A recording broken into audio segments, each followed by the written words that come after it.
페이지 12페이지에서 맨 위쪽에 보면 운동에 대한 이야기 나올 겁니다. 운동. 그래서 운동이 정확하게 뭔지 설명할 수 있어야 됩니다. 책에서 이야기하고 있는 운동이라고 하는 것은 물체가 시간에 따라서 변화하는 현상 자체를 이야기하고 있으니까 그 내용을 설명할 수 있으면 될 것 같습니다. 자, 두 번째는 역시 페이지 12페이지 이 운동을 설명하는 부분 아래에 보면은 이동거리와 변이에 대한 이야기를 하고 있습니다.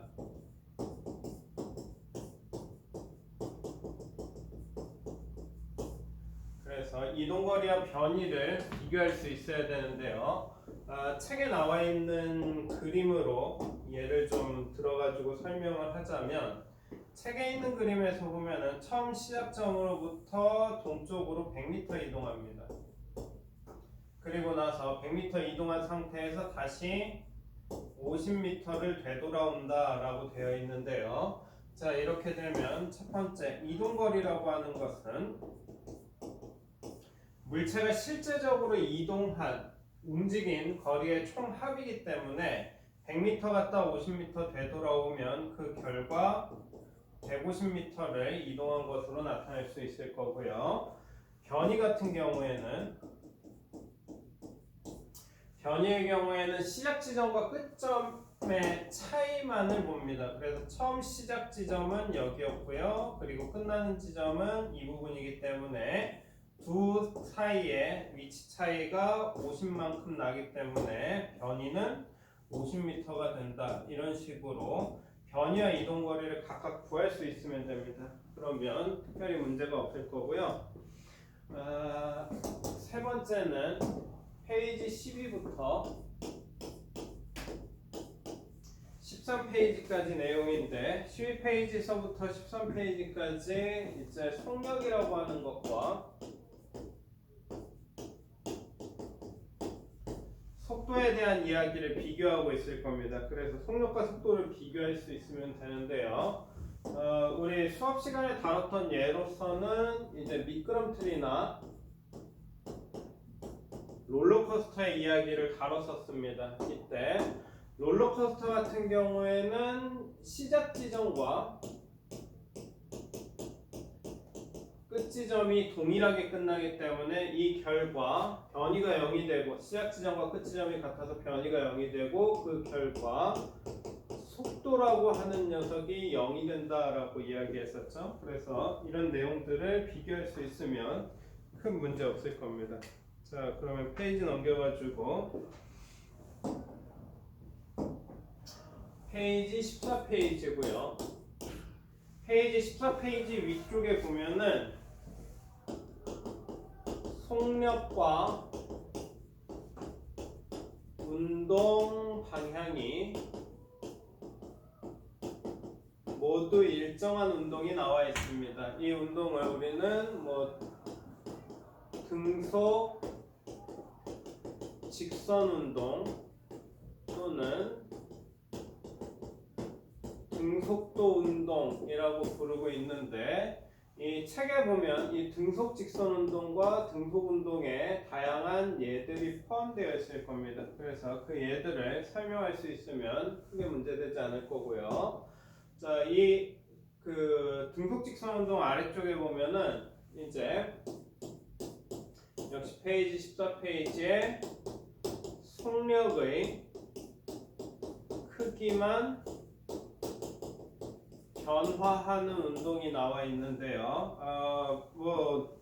물체가 직선상에서 가속 운동할 경우에 이런 운동들이 나타나고요. 우리는 대표적인 예로는 등가속도 직선 운동 이런 예들을 꼽을 수 있지만 역시 마찬가지로 책에 다양한 예들이 나와 있을 겁니다. 그래서 책에 나와 있는 예들을 통해서 어떠한 경우가 속력의 크기만 변하는 것인지 이야기할 수 있으면 될 것 같고요. 자, 그 다음에 페이지 넘겨서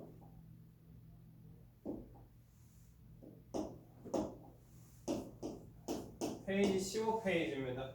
15페이지 위쪽에는 이제 속력의 크기는 일정하지만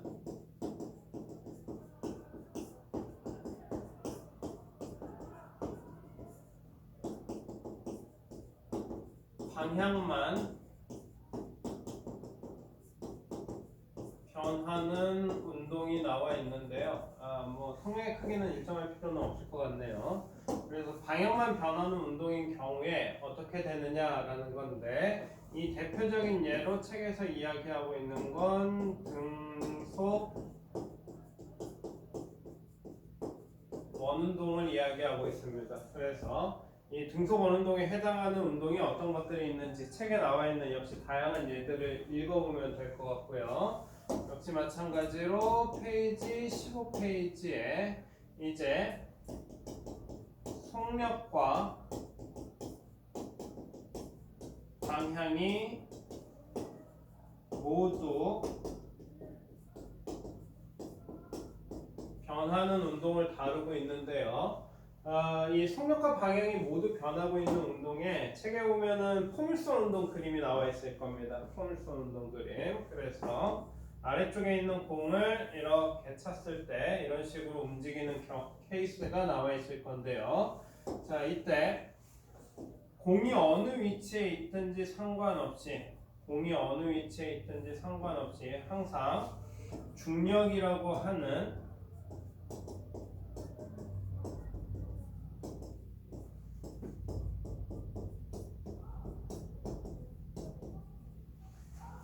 일정한 크기 그리고 일정한 방향의 힘이 작용할 겁니다. 이때 속력과 방향이 모두 변할 수 있다는 사실, 그리고 이러한 운동을 우리는 포물선 운동이라고 부른다라는 얘기, 그리고 그 아래쪽에 보면은 역시 마찬가지로 진자 운동이 나와 있을 겁니다. 물체가 이렇게 실에 연결된 상태에서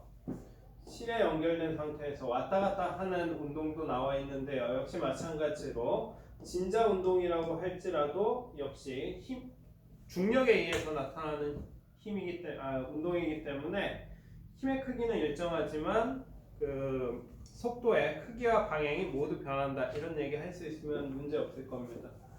자, 그리고 페이지 넘겨가지고 페이지 16페이지에 가속도의 정의가 나오고요. 가속도라고 하는 녀석은 단위 시간당 속도의 변화를 통해서 구할 수 있는데, 이 내용을 역시 기호를 써서 나타내면 가속도라고 하는 녀석은 시간분의 속도의 변화다. 그리고 변화라고 하는 것 자체는 항상 나중 속도에서 처음 속도를 빼줌으로 해서 구할 수 있기 때문에 이 수식을 이용해서 계산할 수 있어야 될 겁니다. 나중 속도와 처음 속도가 주어지고 시간이 주어지는 경우에 그 물리량들을 이용해서 가속도의 크기가 얼마인지 구해낼 수 있으면 될 것 같아요. 자, 그 다음에 페이지 넘겨서 페이지 19페이지고요.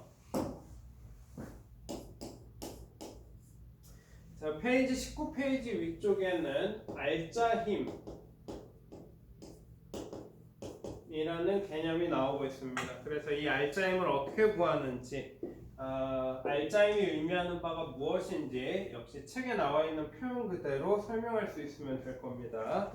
자, 그리고 페이지 넘겨가지고 페이지 20페이지에는 알짜 힘을 구해봤을 때 굉장히 특별한 상황이 나옵니다. 그 상황은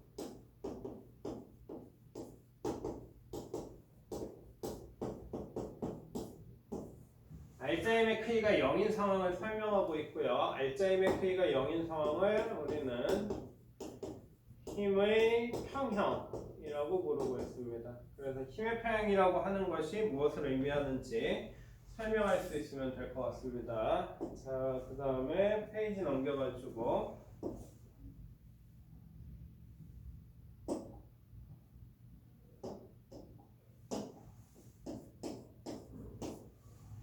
페이지 21페이지인데요. 페이지 21페이지는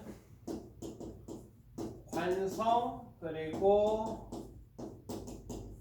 관성의 법칙에 대한 이야기가 나와 있습니다. 관성과 관성 법칙에 대한 이야기를 하고 있는데, 우리 수업 시간에는 딴 얘기 했을 거예요. 관성 법칙을 다른 방식으로 다른 내용으로 설명을 했을 건데, 우리 문제의 모든 정답은 교과서가 기준이다 라고 이야기했고, 그래서 교과서에서 관성과 관성 법칙을 정확하게 어떻게 설명하고 있는지 알 수 있어야 될 겁니다.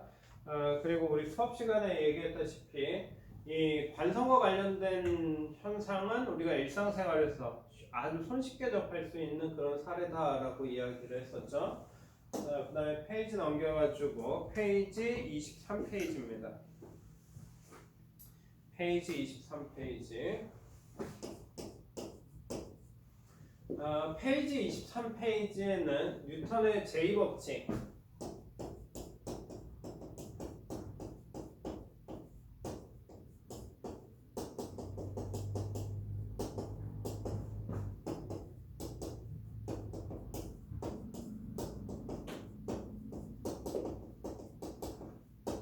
힘과 가속도의 법칙에 대해서 설명하고 있는데요.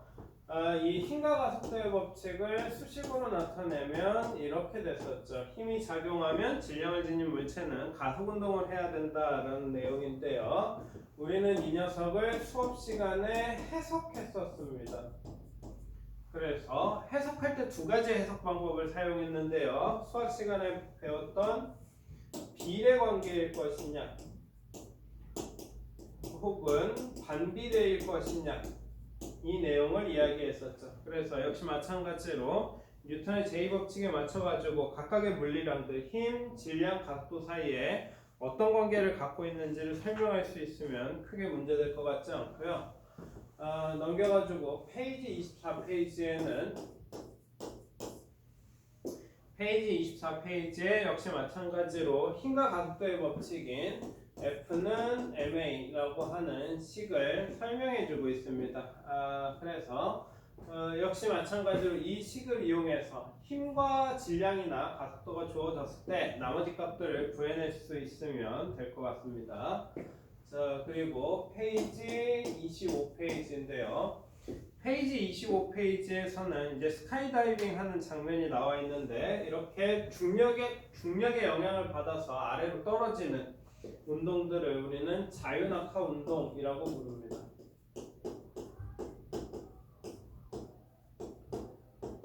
그래서 이 자유낙하 운동이 발생했을 때 우리가 여태까지 배웠던 여러 가지 물리량들, 예를 들어 속도, 가속도, 뭐 변이 이런 것들이 어떻게 될 것인가를 이야기할 수 있으면 되는데요. 자유낙하 운동을 하게 될 경우엔 중력만 작용합니다. 그리고 아까 전에 이야기했듯이 중력이 작용한다 라고 했을 때에는 힘의 크기가 일정한 상황이 되겠죠. 그리고 힘의 크기가 일정하다라는 얘기는 가속도, 즉 시간에 따른 속도의 변화가 일정하다라고 설명할 수 있을 겁니다. 그렇게 되면 중력이 작용한다, 힘의 크기 일정하다, 가속도도 일정하다. 단 시간에 따른 속도 변화가 일정하게 증가한다라고 설명할 수 있겠네요. 근데 이 속도라고 하는 녀석은 시간에 따른 위치의 변화라, 속도가 일정하게 증가한다라는 얘기는 시간에 따른 위치 변화가 점점 증가할 거다라고 설명할 수 있을 건데요. 이 관계를 이제 교과서에서 그래프를 통해서 설명해주고 있는 겁니다. 그래서 첫 번째는 가속도. 자연낙하 상태에서 가속도가 어떻게 될 것이냐? 가속도는 일정하게 유지될 것이다. 일정한 값 나타낼 거고요. 두 번째는 시간에 따라서 속도가 어떻게 될 것이냐? 속도는 일정하게 증가할 것이다 라는 걸 그래프를 통해 보여주고 있는 거고요. 자, 마지막으로 이동거리, 변이에 대한 이야기는 역시 마찬가지로 시간이 증가하면 변이가 급격하게 증가한다 라는 것들을 그래프를 통해서 보여주고 있는 겁니다. 자, 이렇게 여러 가지 물리량들이 어떻게 달라지고 있는가를 잘 나타내는 것이 바로 이 그래프라서 이러한 내용들을 그래프를 통해서 이렇게 해석하는 건데 우리는 그래프 없이도 해당 내용들을 설명할 수 있어야 될 겁니다. 자, 그러면 페이지 넘겨가지고 페이지 28부터 30페이지까지 내용인데요.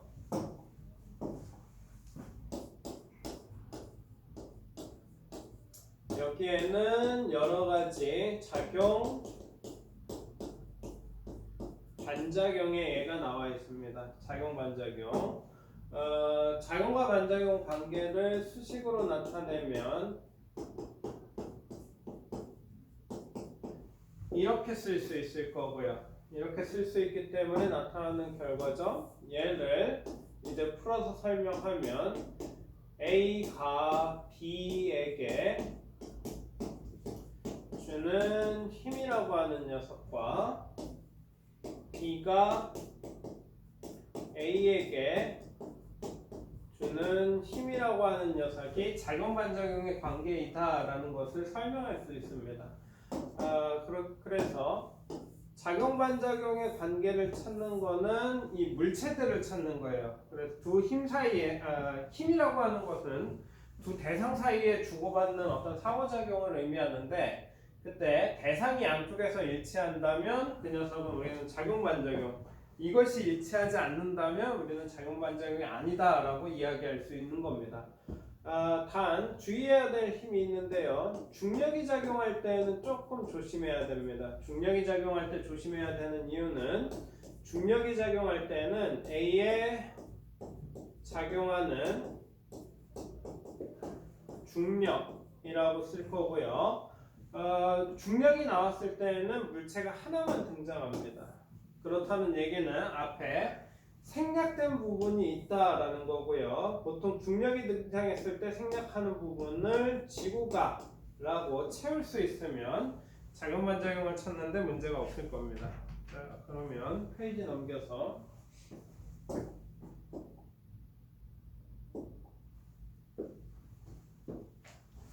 페이지 33부터 34까지인데요.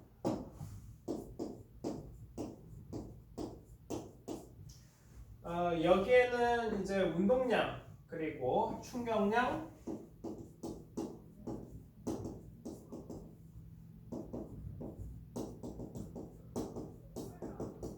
그리고 둘 사이의 관계를 설명해 주고 있습니다. 그래서 운동량이라고 하는 것은 물체의 질량에다가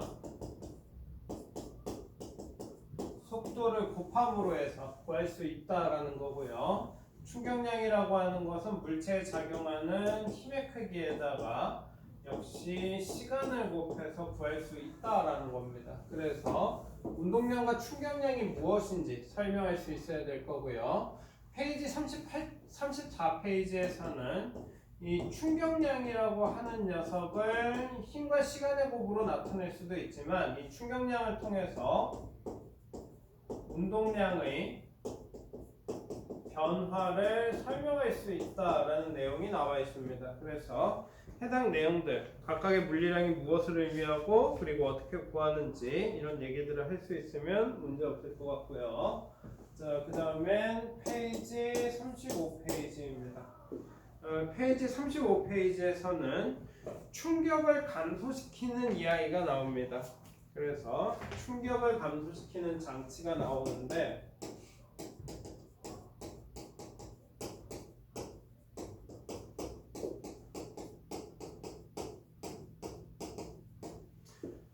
충격을 감소시키는 장치라고 하지만 우리 수업 시간에 굉장히 강조했던 부분이 있었죠. 일단 충격량이라고 하는 것 크기는 일정하다. 이 녀석을 줄일 수는 없다라고 이야기했습니다. 충격량 자체의 크기는 줄일 수 없다라고 이야기했고요. 다만 충격량의 크기는 일정해지지만 작용 시간을 길게 늘림으로 해서 실제로 작용하는 충격력의 크기를 감소시킬 수 있다라고 이야기했었죠. 그래서 우리가 사용하는 안전장치들, 대부분의 안전장치들은 충격량의 크기를 줄이는 게 아니라 충격량의 크기는 그대로이되 이제 우리 몸이 받아야 될 충격력 자체의 크기를 줄여줄 거다라고 이야기했습니다. 그래서 역시 해당 내용을 설명할 수 있으면 크게 문제되진 않을 거예요. 자, 그러면 페이지를 넘겨서 페이지 38페이지.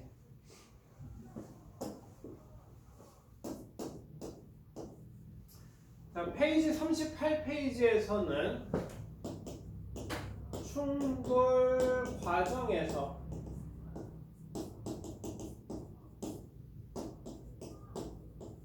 운동량 보존에 대한 이야기를 다루고 있습니다. 보존이라고 하는 것 자체는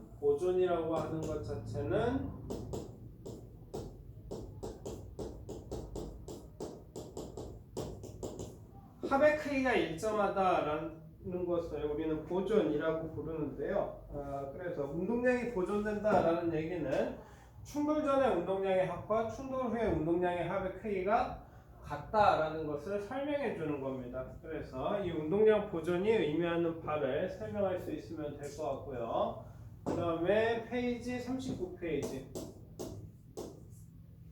페이지 39페이지에 보면은 이 운동량 보존 법칙의 예를 다루고 있는데요. 사람 두 명 이렇게 마주보고 서 있는 그림이 있을 겁니다. 이때 한 명은 무겁고 한 명은 가볍겠죠? 자, 이렇게 서로 손을 맞댄 채로 정지 상태에 있다라고 하면 정지, 속도가 0이다라는 얘기죠. 정지해 있으면 속도가 0이고 속도가 0이니까 운동량도 0이 된다라고 설명할 수 있겠네요. 그 결과 운동량의 합이 0이었어야 되겠죠.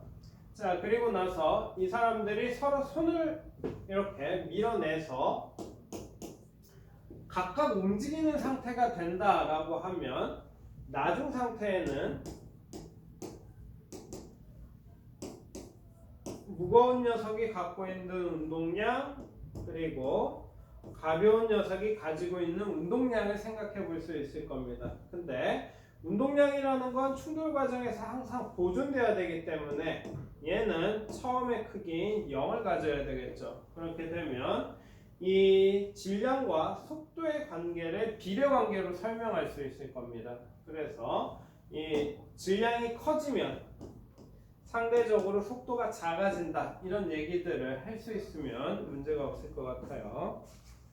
자, 그리고 페이지 넘겨가지고 페이지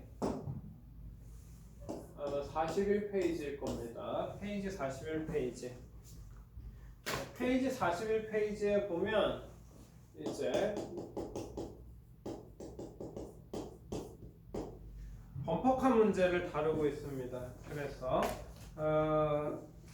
앞에 있는 범퍼카를 뒤에 있는 차가 와서 들이받는, 앞에 있는 차를 뒤에 있는 녀석이 와서 들이받는 이러한 형태에 대한 이야기를 하고 있는데요. 이 충돌 과정에서 발생하는 일들을 설명할 수 있으면 됩니다. 예를 들어 뒷차가 와서 앞차를 받을 거기 때문에 그 결과 이 녀석의 상태는 어떻게 달라질까라고 얘기할 수 있으면 된다라는 겁니다. 받으러 올 때와 그리고 받고 나서의 속력을 비교해 보면 당연히 속도는 감소하겠죠. 속도가 감소한다라는 얘기는 그 결과 운동량도 감소한다라는 얘기가 되겠죠. 그렇다는 얘기는 속도가 감소했다라는 얘기 자체는 이 녀석이 가지고 있었던 어떠한 에너지 감소로 이어질 거다라고 이야기할 수 있겠네요. 자, 반대로 앞에 있다가 받치는 녀석 같은 경우에는 순간적으로 뒤에서 와가지고 쳐주니까 그 결과 속도가 증가하겠죠. 속도가 증가한다라는 얘기는 운동량이 증가한다라고 설명할 수 있을 거고요. 그 결과 얘는 운동 에너지 역시 증가하겠죠. 이런 식으로 물체가 충돌 과정에서 발생하는 변화들을 설명할 수 있으면 됩니다. 그래서 여기까지 내용이 시험과 관련된 내용들을 정리한 거고요. 혹시 질문 없죠?